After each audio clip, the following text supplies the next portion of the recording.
প্রশ্নে বলা হয়েছে a প্লাস 2b সমান 5 এবং a square plus 4b square সমান 13 হলে ab সমান কত।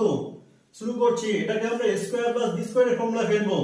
a স্কয়ার 4b স্কয়ারকে লিখতে পারি 2b তার হোল স্কয়ার সমান 13। তাহলে a স্কয়ার প্লাস b স্কয়ারের ফর্মুলা ফেললে হবে a প্লাস b তার whole square minus 2ab।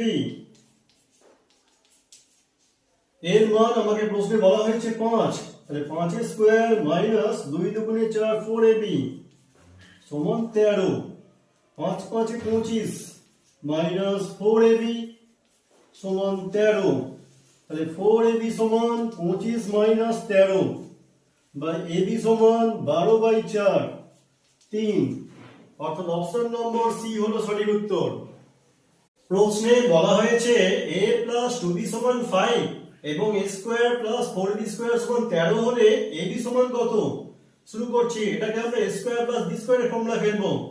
a square 4b স্কয়ারকে লিখতে পারি 2b তার হোল স্কয়ার সমান 13।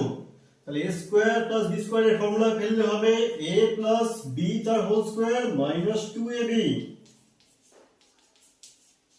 এর মান আমাকে প্রশ্নে বলা হয়েছে 5, তাহলে 5 এর স্কয়ার মাইনাস 2 দুগুণে 4 4ab সমান 13। 5 5 এ 25 মাইনাস 4ab সমান 13।